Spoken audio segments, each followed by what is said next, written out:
Life's a funny place. Warm yet cold, giving and taking, full and empty. We're born, marked by a place, a time, and yet destined to travel on something that represents a curved path. Nothing once you enter this place seems linear, but everything represents forward movement.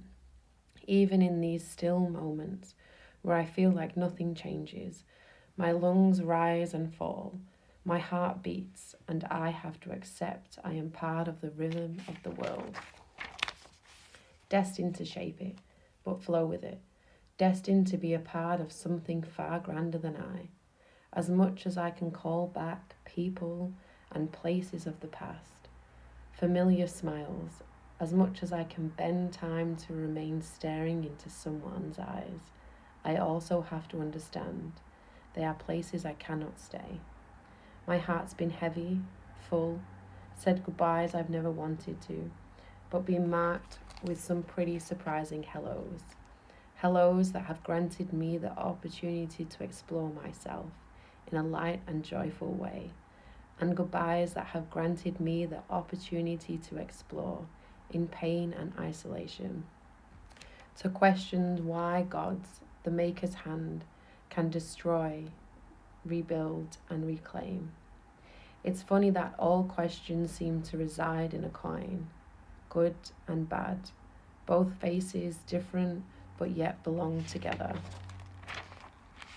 We strive for light and we run away from darkness, or in times long to be hidden in the night, find sanctuary in the shadow, placed in a world so obviously consumed by both.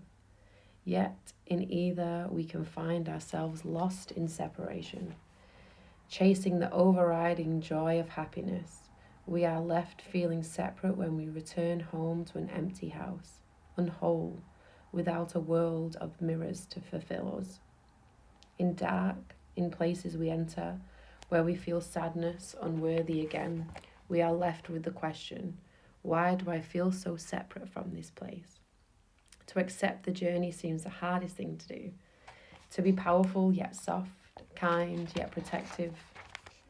To wrap yourselves in opposing forces and let each side speak and be okay with the answer. No wonder it can all be so confusing. To define ourselves when our notion is so undefinable, even God disputes its name. To move through channels, to explore different sides and versions, and to one day to return to something that looks like your soul. And your soul never looks like the clothes you wear, the people you hang out with, the job that you do.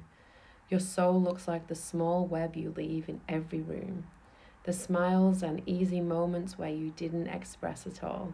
You just was. You just accepted. You found peace in the stillness. You found sanctuary in your mind, and not the overthinking mind, the higher part that lives with the universe itself. I hope we all get there deep down. That as much as I revel in so many parts of me that I used to define, as much as I love culture and clothes and celebrations and countries and the borders that come with definition, I hope we all one day see our truth. These are beautiful, wonderful boxes. But what we truly are is something that can never be separated by religions or countries. We are a entangled web, past, present, and future, all holding space at once. I myself am a lineage from different countries. My toes have dipped into lakes from countries far and wide. My accent has changed, my belly has been filled with foods from different places, but I will always find a stew most comforting. I have supported different teams, walked next to many different views. I've even been the first white person people have seen. My face and skin comes pre-marked with lots of concepts. I've been exactly what people thought, and I've surprised people too. I've had people surprise me. I've been gifted a set of religion, a set values, and a path expected to follow, and along the way I've questioned it all. What if I was born in another time, another place, another family, Who would Danielle be then? Would I still like nature so much? Would I turn into a pirate after too much whiskey? Would I wear different clothes and love different people?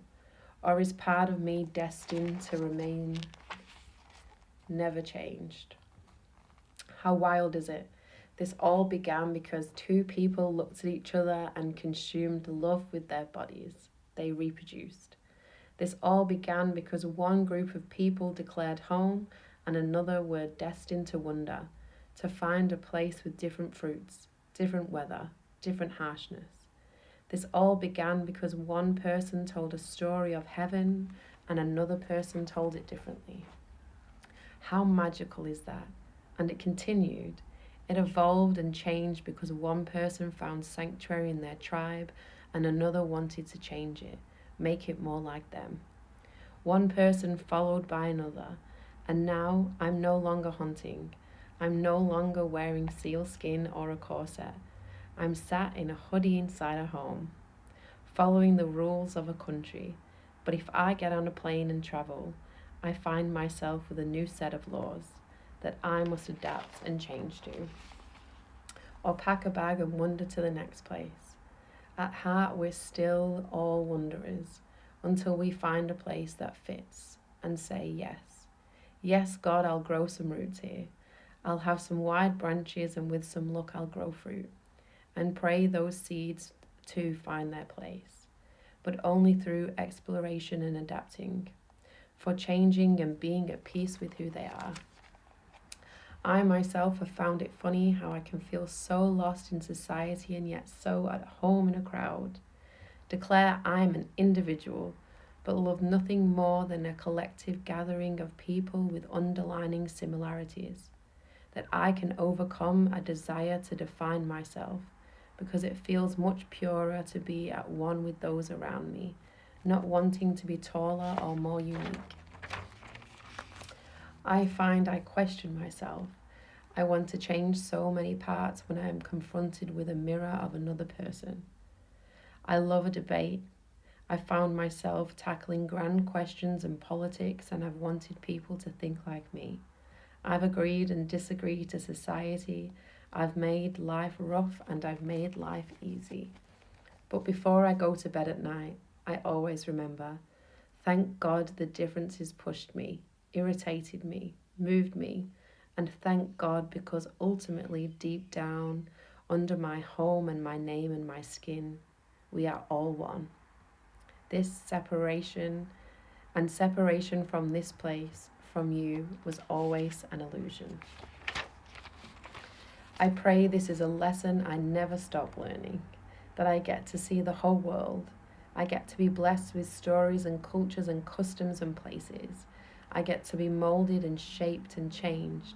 And yet under all, I get to hold on to my soul. I get to live knowing, however similar we are, how God and love and light runs through all of us. So, where should I begin? If I could pick a place, of course it would be Alaska, for the cold, harsh survival. Then I'd go to Iceland and Norway because I need to hear myth under a fire. The Amazon, obviously. They have ants that can kill you, and I like being reminded that humans aren't so big. Turkey and Greece, I love a market, and I can taste the oil already. Then to the Middle East, so I can experience it myself. I think my view and the media's might be a little different. I also would like to hear about Mohammed, and I've heard their foods are nice, and nothing will get you higher than Afghan Kush. Germany because number 1, bratwurst, and number 2, I wonder if it's really so ordered. Japan to shop, and to see their houses. I want to pray with the Buddhas and ask them questions. Somewhere really warm and somewhere really cold. I guess I should hang out with the college kids of America, see if they can change my mind. I want to get to know everyone, see some more animals, meet people totally opposite to me, and see if we are really still the same. See if I can remain with God in my difference, even after too much whiskey. I guess this means I have to go to Scotland again. There's castles there. And I might as well see the Pope. This is the journey of God after all. I wonder if we will like each other, or he'll feel like